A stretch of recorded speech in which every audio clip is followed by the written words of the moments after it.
We look at the world once in childhood. The rest is memory. Louise Gluck reaffirms that belief in almost all her poems. Have you heard the children's story? Tired of rural life, the king and queen returned to the city. All the little princesses rattling in the back of the car singing the song of being. I am, you are, he, she, it is. But there will be no conjugation in the car. Oh no. Who can speak of the future? Nobody knows anything about the future. Not even the planets. But the princesses will have to live in it. What a sad day the day has become. Outside the car, the cows and the pastures are drifting away. They look calm. Calm is not the truth. Despair is the truth. This is what mother and father know. All hope is lost. We must return to where it was lost if we want to find it again. Living almost completely in imagination, as Louise Gluck would want to and can. We wish to celebrate her infinite perception of time, inner seasons, moods and feelings with the rare gift of writing with words that distill emotions and beauty with stark simplicity and splendour. I shall recite some of her poems and share some insight into what has made her poems laced with biting wit, austerity and authenticity win the Nobel Prize for Literature in this extraordinary year 2020. Now, Glück was recognised for her unmistakable poetic voice that, with austere beauty, makes individual existence universal, said the Swedish Academy, which oversees the award. The Academy added she was surprised when she received the phone call. Not unpleasantly, so I can imagine. Glück was born in 1943 in New York, lives in Massachusetts, and is a professor of English at Yale University. She's the author of 12 books, 2 collections of essays, and has previously won the Pulitzer Prize, the National Book Award, the National Humanities Medal, which I seem to recall former President Barack Obama had awarded her, and the Gold Medal for Poetry from the American Academy of Arts and Letters. A new collection, Winter Recipes from the Collective, will be published in the autumn of 2021. We can hardly wait. Allow me to share a few brilliant excerpts from Louise Gluck's Nobel lecture. When I was a small child, I think of about 5 or 6, she said, I staged a competition in my head, a contest to decide the greatest poem in the world. There were 2 finalists, Blake's The Little Black Boy and Stephen Foster's Swanee River. Blake was the winner. The prize ceremony in my grandfather's second bedroom seemed, by virtue of its secrecy, an extension of the intense relation the poem had created. An extension, not a violation. But public honour is another matter. The poems to which I have all my life been most ardently drawn, she said, are poems of the kind I've described, poems of intimate selection or collusion, poems to which the listener or reader makes an essential contribution as recipient of confidence or an outcry, sometimes as co-conspirator. I'm nobody, Dickinson says. Are you nobody too? And there's a pair of us. Don't tell. Or Eliot, let us go then, you and I, when the evening is spread out against the sky, like a patient ether eyes upon a table. Eliot is not summoning the Boy Scout troop. He's asking something of the reader. As opposed to say Shakespeare's, shall I compare thee to a summer's day? Shakespeare's not comparing me to a summer's day. I'm being allowed to overhear dazzling virtuosity. But the poem does not require my presence. I read Emily Dickinson, she said, most passionately when I was in my teens, usually late at night, post-bedtime on the living room sofa. I'm nobody, who are you? Are you nobody too? And in the version I read then and still prefer, then there's a pair of us. Don't tell. They'd banish us, you know. Dickinson had chosen me or recognised me as I sat there on the sofa. We were an elite, companions in invisibility, a fact known only to us, which each corroborated for the other. In the world, we were nobody. It was a surprise to me on the morning of October the 8th to feel the sort of panic I've been describing. The light was too bright, the scale too vast. Those of us who write books presumably wish to reach many. But some poets do not see reaching many in spatial terms, as in the filled auditorium. They see reaching many temporally, sequentially, many over time, into the future. But in some profound way, these readers always come singly, one by one. I believe that in awarding me this prize, the Swedish Academy is choosing to honour the intimate, private voice which public utterance can sometimes augment or extend, but never replace. Or let us attempt to augment the intimate, private voice of Louise Gluck. I've tried to weave some of her poems into a long poem of longing, hope, despair, revival, and homecoming. Afternoons and early evenings, the beautiful golden days when you were soon to be dying but could still enter into random conversation with strangers. Random, but also deliberate. So impressions of the world were still forming and changing you. And the city was at its most radiant. Uncrowded in summer, though by then everything was happening more slowly. Boutiques, restaurants, a little wine shop with a striped awning. Once, a cat was sleeping in the doorway. It was cool there in the shadows, and I thought, I'd like to sleep like that again. To have in my mind not one thought.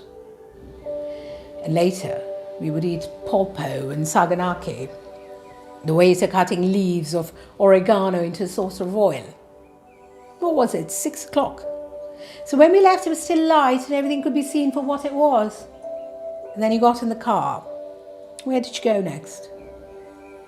After those days, where, although you could not speak, you were not lost. Did you go on a winter journey? It was just as I thought, the path all but obliterated. We'd moved then from the first to the second stage, from the dream to the proposition. And look, here's a line between resembling this line from which our words emerge. Moonlight breaks through. Shadows on the snow cast by the pine trees. Say goodbye to standing up, my sister said.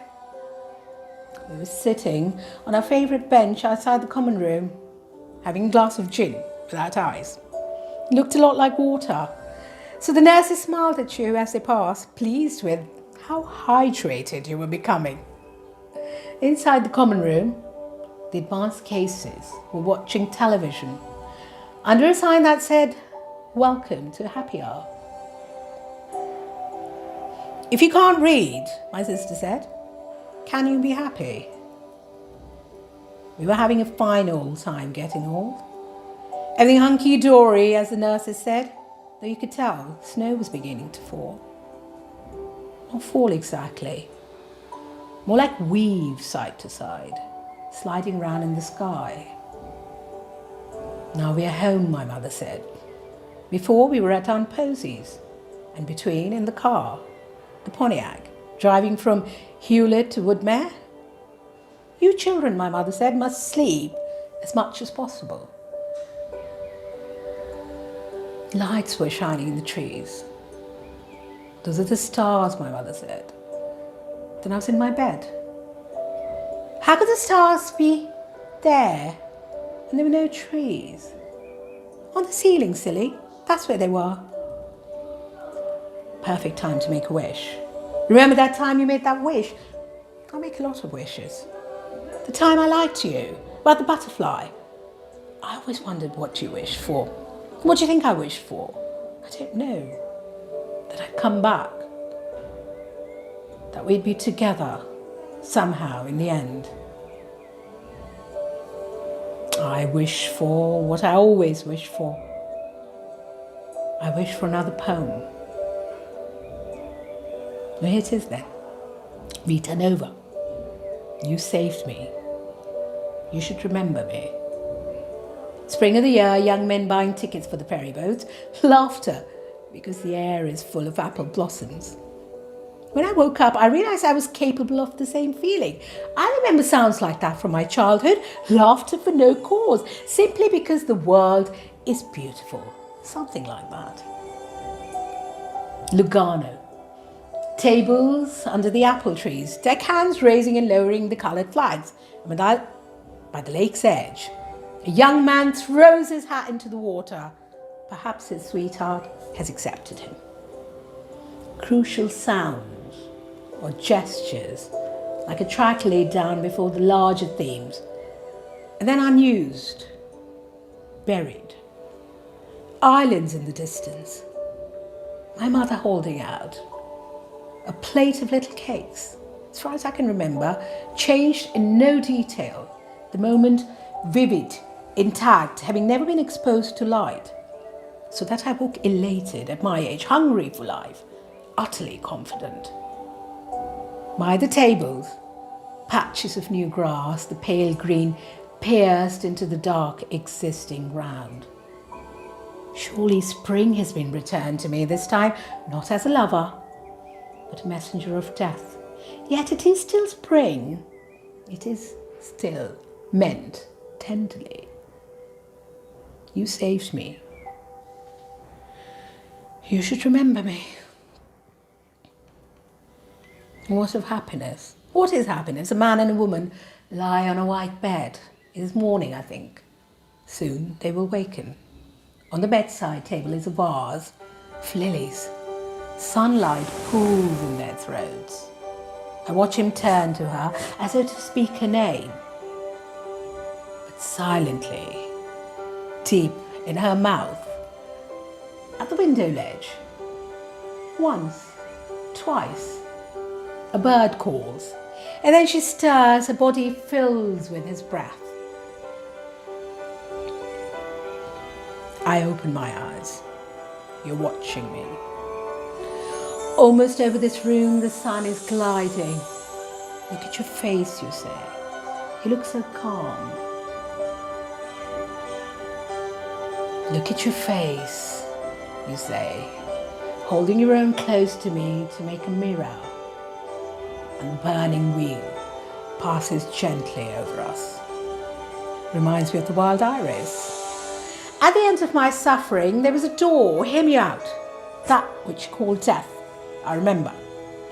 Overhead, noises, branches of the pine shifting. Then, nothing. The weak sun flickered over the dry surface. It's a terrible thing. To survive as consciousness buried in the dark earth, then it was over. That which you fear, being a soul and unable to speak, ending abruptly, the stiff earth bending a little.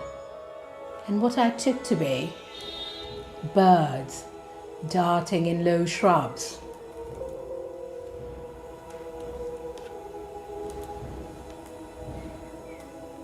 You who do not remember passage from the other world, I tell you I could speak again.